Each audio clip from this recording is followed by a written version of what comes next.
La información en estado puro y la opinión de gente que sabe. Gospel 102.9.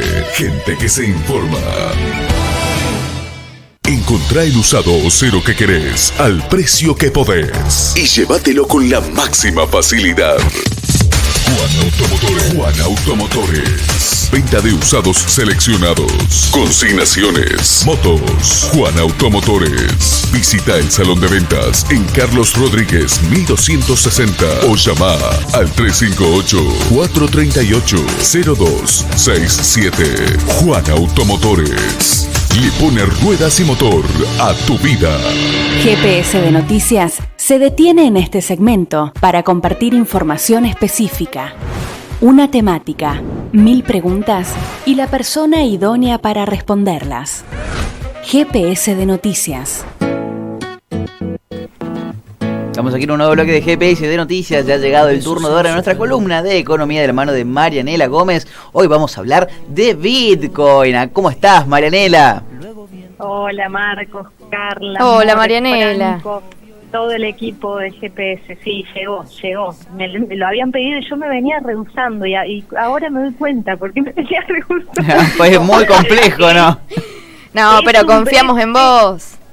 Sí, bueno, vamos a ver si logramos explicar un poquito algo de este brete, al menos de lo que entendimos hasta acá, ¿no?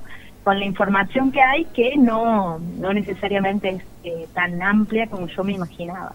Pero bueno, ¿qué me parece importante con este tema del Bitcoin?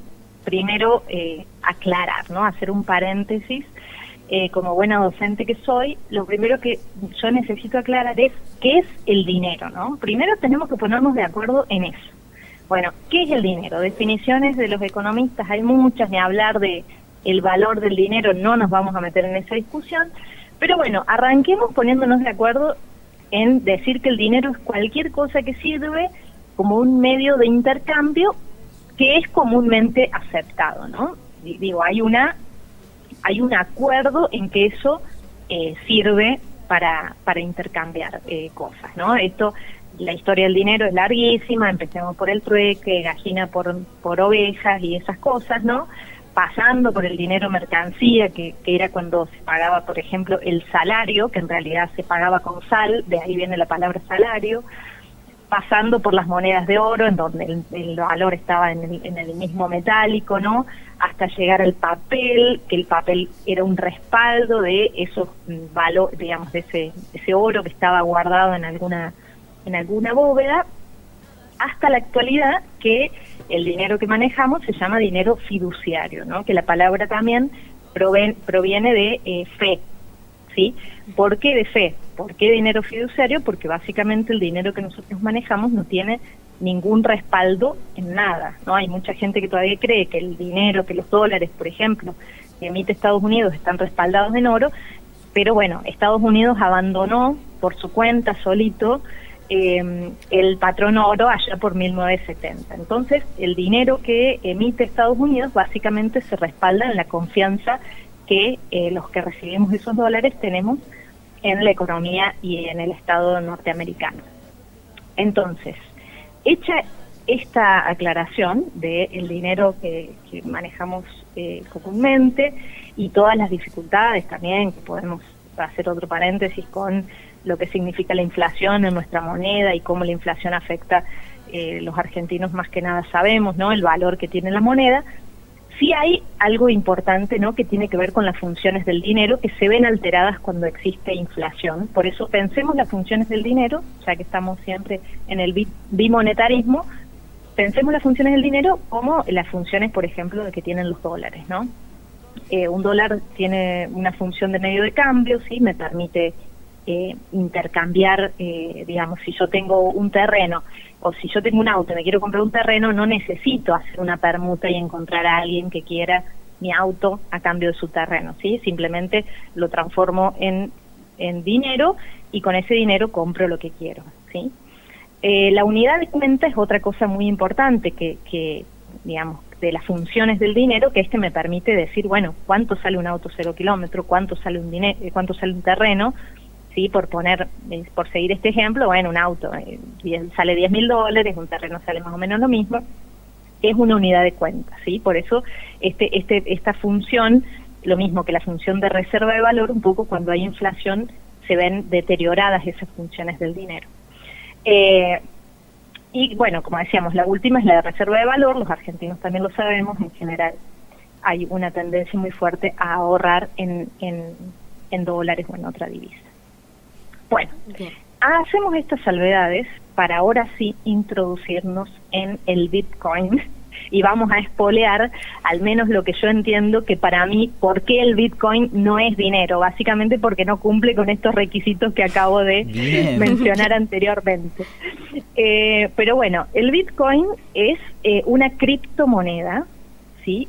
Que viene de la programación computacional, ¿no?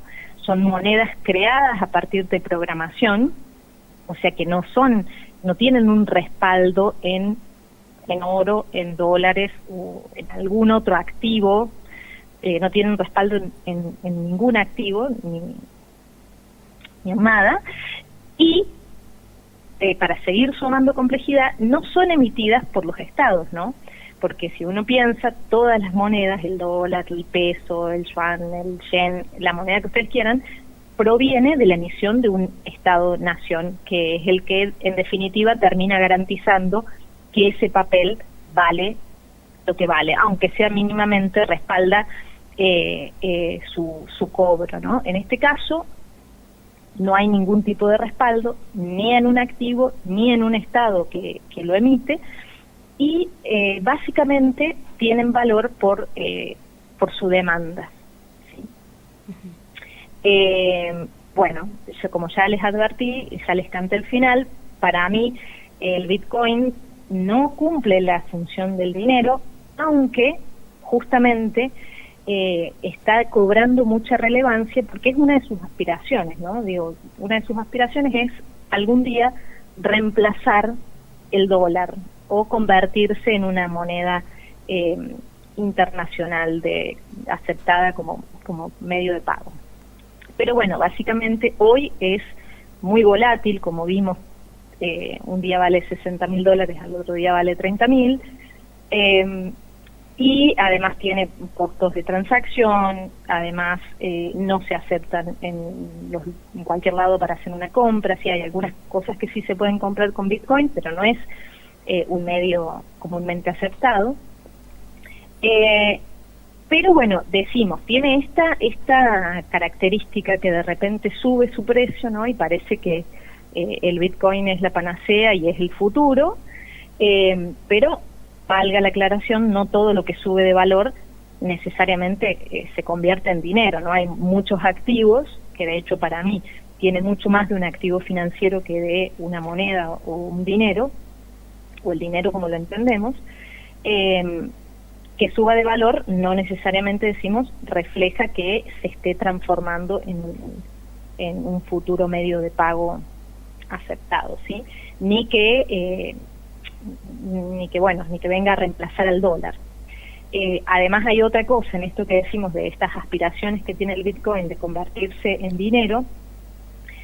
También supone que no se ve afectado por las opiniones de los terceros ni por los gobiernos, y las últimas volatilidades que ha experimentado el Bitcoin justamente se le atribuyen básicamente a los tweets del dueño de Tesla o a las decisiones de China respecto de la emisión o no, o la aceptación del Bitcoin. Con esto no quiero decir que haya que minimizar el tema y decir que el Bitcoin no tiene importancia porque es una burbuja y que lo único que sirve es para la especulación financiera y nada más. Me parece que al medio hay muchos grises, que es la idea un poco conversar. Que para ir más al origen, ¿no? ¿Cómo nace esta idea del Bitcoin? Bueno, no se sabe si es un programador o un grupo de programadores que allá por 2009, bajo un seudónimo que es el de Satoshi Nakamoto, publicaron un paper en donde proponían esta creación de un nuevo sistema de transacciones descentralizadas. ¿Qué quiere decir descentralizadas? Esto que decíamos recién, que no dependan de un ente, que en general que son los bancos centrales los que emiten el dinero, ¿no? Entonces, bueno, utilizando lenguaje de programación, de código abierto y un sistema que es de red entre iguales, ¿sí? En donde todos pueden participar, al menos los que tienen ese conocimiento,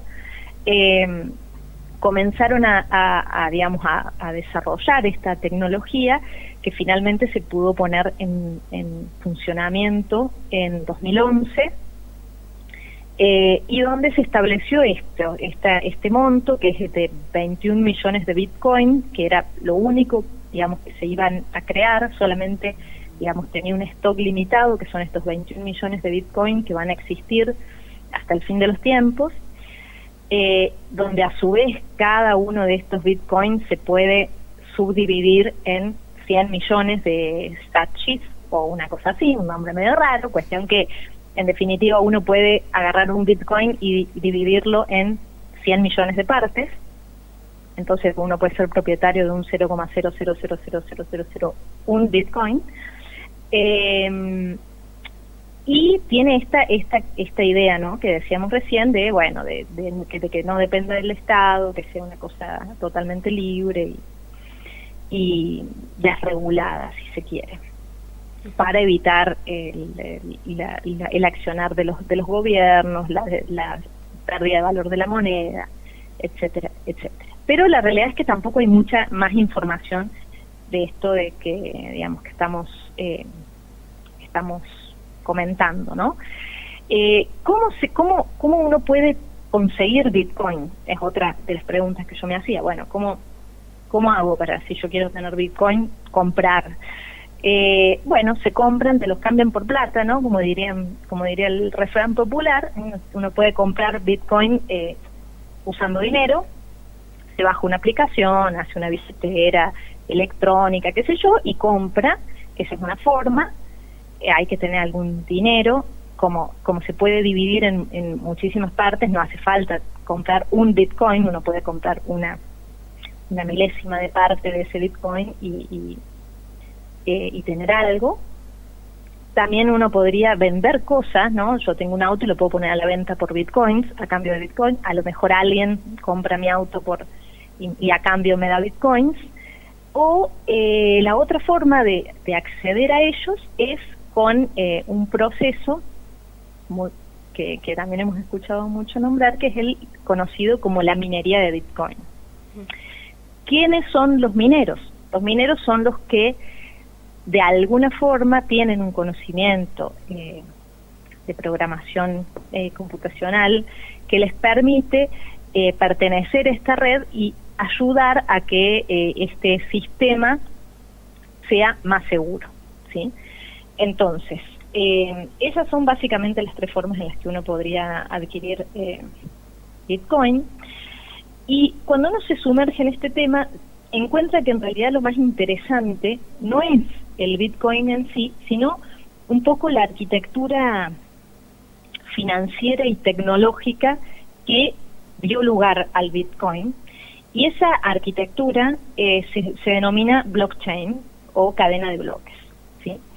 Que es como decíamos, es la arquitectura, es un poco el esqueleto que permitió desarrollar el Bitcoin, pero que a su vez está permitiendo generar otros desarrollos interesantes que serán motivo de otra columna, porque ya es como mucho para esto. Pero ¿qué es una cadena de bloques o un blockchain? Básicamente es, de nuevo, algoritmos y criptografía, ¿no? Pero es este esqueleto que de alguna forma lo que hace, o esta innovación, ¿sí?, que de alguna forma lo que hace es resolver el problema de tener un validador central. Porque es como, ¿cómo se logró borrar el Banco Central, o cómo se logró borrar esto de que haya alguien que le dé validez a estas transacciones? A ver, para que se quede un poco más en claro. Si yo le quiero transferir plata a Carla o a Franco o a Marcos, ¿sí?, tengo que hacerlo mediante algún sistema que me garantice que esa plata va a llegar a donde yo la mandé y que el que la reciba esté de acuerdo y no me pueda reclamar que le pague algo que yo ya le pagué. ¿Estamos de acuerdo? Sí. Entonces, en general, el que resuelve eso son los bancos, ¿sí? O las plataformas de financieras que dan un certificado de alguna manera de que esa transacción ocurrió. Lo mismo si yo vendo una casa, ¿sí? O vendo un auto. Ahí voy a una escribanía y ese escribano da garantía entre las dos partes intervinientes de que esa transacción ocurrió. Bueno, blockchain viene a reemplazar esto, ¿sí? Por eso para mí es lo más interesante de todo este mundo del Bitcoin. En realidad es ese descubrimiento, esa arquitectura, esa nueva arquitectura que ha permitido ir mejorando esta nueva forma de validar operaciones de manera segura, sin un ente central, ¿no? No sé si les interesa que yo les explique cómo funciona una cadena de bloques. ¿Un blockchain? Un blockchain, pero bueno, básicamente sería como si nosotros tuviéramos en un Excel, ¿sí? En el que todos los que formamos parte de la comunidad tenemos acceso a ese Excel, ¿no? Como si en un Drive, supongamos. En un Drive, entonces todos lo podemos ver, y ahí vamos registrando las transacciones, ¿no? Entonces, bueno, yo digo la hora, el día, la persona, el seudónimo de la persona a la que le envié dinero, cuánto le envié, y eso genera una suerte de numerito que es único, ¿sí? Y que es el que condensa toda la información de la transacción que nosotros hicimos. ¿Estamos de acuerdo? Bien. Ahora, uno pensaría, bueno, pero si mucha gente tiene acceso a esa base de datos, cualquiera puede entrar y la puede modificar, ¿sí? Sí. Con un poco más de conocimiento técnico, ¿sí? Sería muy costoso porque todos estamos teniendo una copia, digamos, de esa base de datos, pero bueno, supongamos que se pudiera hacer. Lo que hace blockchain es a ese numerito unívoco por cada una de las transacciones le suma un requisito de seguridad extra que se conoce como una nonce, creo que es el nombre técnico, digamos, pero en realidad es una prueba de fuerza. Una prueba de fuerza es como si yo le pidiera a los que están participando de esta comunidad, que están viendo esa base de datos, que alguno resuelva un acertijo que le da la última llave, digamos, a la puerta, ¿sí? La última vuelta de seguridad a la puerta. Eso es lo que se conoce como prueba de fuerza. ¿Por qué prueba de fuerza? Porque es un acertijo, o yo digo acertijo porque me resulta, no es ese el nombre, pero digo, me resulta más intuitivo. Es un acertijo numérico que se resuelve a prueba y error. Prueba y error, hasta que encuentro el único número que termina de resolver el acertijo que es propio de ese numerito que había obtenido antes, que hace a condensar toda la información de las transacciones que se realizaron. Entonces hay como esta prueba de fuerza que la realizan máquinas súper de última generación y que consumen mucha energía, ¿sí? La resolución de ese acertijo es lo que termina de garantizar que el sistema es recontra seguro y que nadie puede entrar y hackear esa información ni la puede alterar. Y eso es lo que hacen los mineros, ¿sí? Porque justamente digamos, es muy buena la metáfora, ¿no? Porque es a pico y pala, van trabajando con sus computadoras computadoras encendidas todo el tiempo, las 24 horas, para resolver ese acertijo. Y el primero que lo resuelve se lleva una recompensa en este caso Bitcoin, ¿no? Pero tienen recompensas monetarias. No. Esos cálculos.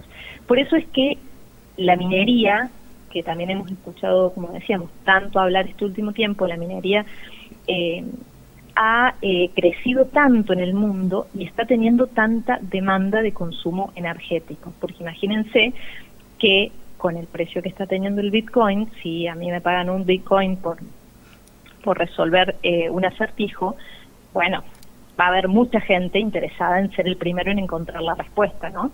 Para ganar esa recompensa, porque como decíamos, es la otra de las formas de obtener Bitcoins. Pero bueno, esto lo hemos charlado, este proceso de minería demanda de supercomputadoras que estén encendidas todo el tiempo y hacen que haya un consumo energético muy alto. Habíamos hablado en otra columna, ¿no?, de que el Bitcoin estaba, bueno, hay estimaciones que dan cuenta de que se consume la misma electricidad que consume todo un país como Argentina. No es menor el consumo energético, por eso China, que además es uno de los lugares en donde se concentra la mayor parte de los mineros del mundo, como el 70% de la minería de Bitcoin se hace en China, China mandó a cerrar estas granjas, entre comillas, que son los lugares en donde están depositados estas supercomputadoras y donde se obtiene se hace ese consumo tan alto de energía. Uh-huh. Bueno, blockchain igual ha permitido avanzar no solo con el Bitcoin, sino con la creación de contratos inteligentes en otras plataformas como Ethereum, y todo esto ha desembocado también en otro mundo que, como decíamos, podemos tratar en otra columna, que tienen que ver con las stable coins o con las monedas que están, por ejemplo, a fin de año pretendiendo largar Facebook, o monedas que están respaldadas por otros activos, pero también son monedas digitales, incluso por las monedas que están pensando los propios estados-nación lanzar como monedas digitales. Uh-huh. Pero bueno, Bitcoin es como todo un mundillo, digamos, dado que ha sido el primero y la primera experiencia y tan exitosa en tan poco tiempo, ¿no? Hay toda una suerte de comunidad que está como loca con este tema, ¿no? Y entonces van desde los anarcocapitalistas, pasando por los libertarios, los hackers, los emprendedores, los inversionistas, los especuladores, están todos ahí rindiéndole culto a esta moneda. ¿Qué puedo decir yo? Que bueno, me da un poco de cosita, diríamos. Sí, totalmente. Porque de alguna forma todo esto está muy identificado con la desregulación total del mercado, con esta idea de que el Estado tiene que desaparecer y los impuestos son malos, ¿no? Entonces, por lo tanto, hay que buscar la forma para evadir los impuestos y eliminar el Estado.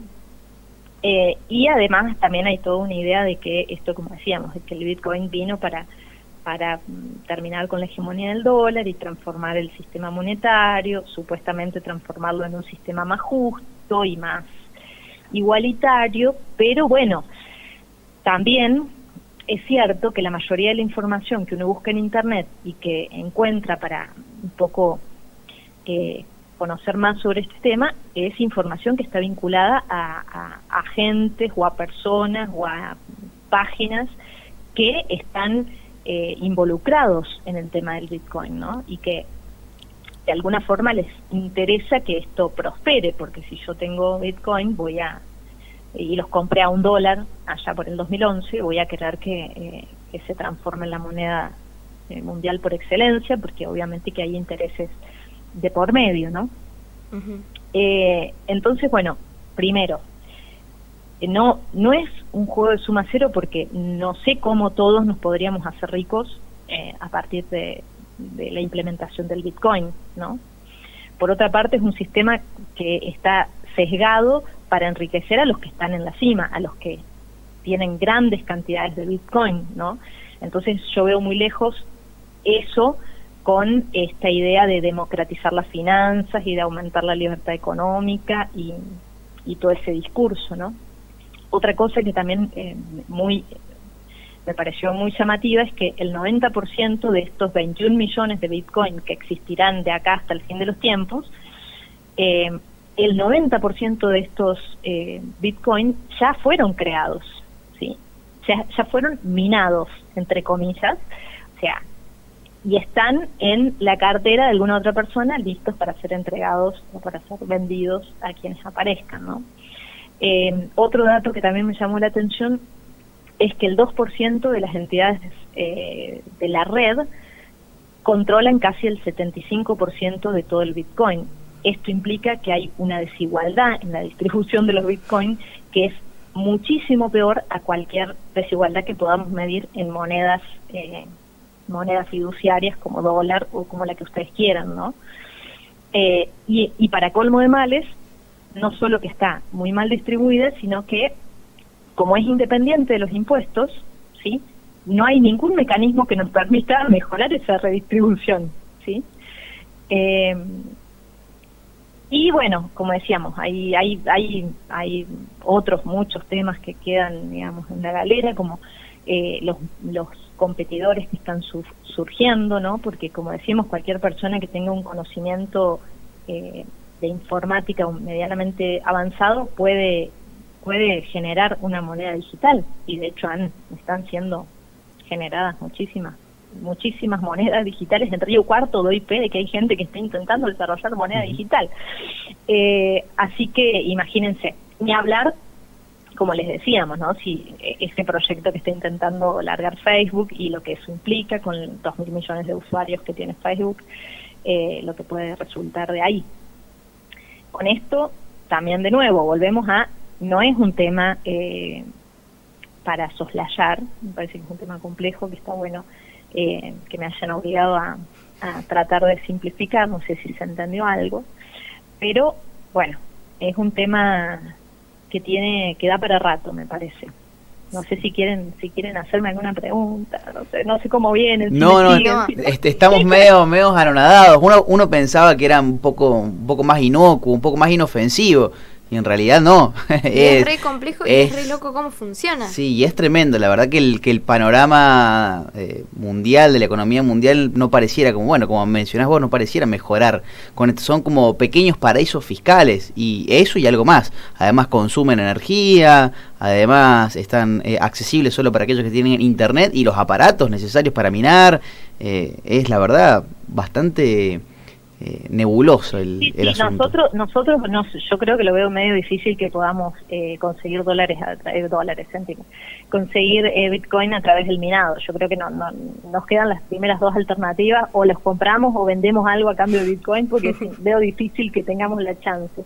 Y lo que vos mencionás, sí, lo de la energía, ya lo habíamos visto varios titulares de diario que dan cuenta de esto, ¿no? Del consumo energético, que uno se pregunta, tanta energía, tanta contaminación que implica este uso de la energía, ¿para producir qué?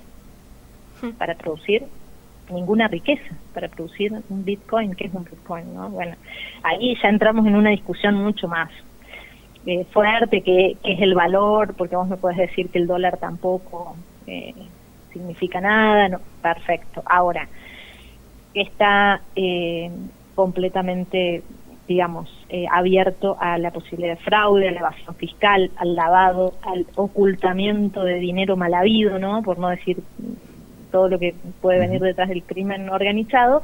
Y por último, las posibilidades obviamente de señoreaje para los estados, que son los que emiten dinero, que bueno, que eso en todo caso también lo podemos tener una discusión o no, pero sí me parece que hay otra cosa, ¿no? Que está muy vinculada a este mundillo, que tiene que ver con esto de los principios libertarios, ¿no? De la libertad de disponer del capital para el usufructo individual por sobre las necesidades colectivas, el derecho a la propiedad privada, la desaparición del Estado, la acumulación de riqueza. Y que en realidad muchos de estos discursos han sido los discursos que se ha apropiado el propio sistema financiero actual para acrecentar su poder, ¿no? Y acrecentar la desigualdad, como hemos visto en este último tiempo de pandemia. en donde toda la economía real caía y los únicos que ganaban eran el sistema financiero, ¿no? Siguen siendo los mismos.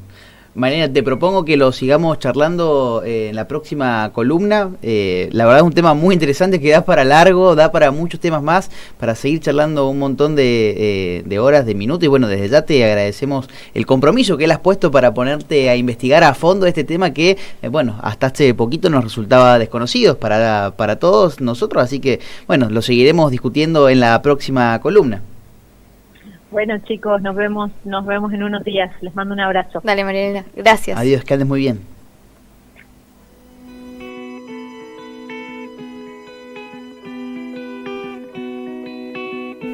Pasó por el aire de GPS de Noticias Marianela Gómez, nuestra columnista de los días miércoles, nuestra economista de confianza. Hoy hablamos sobre el Bitcoin, qué es y cómo funciona.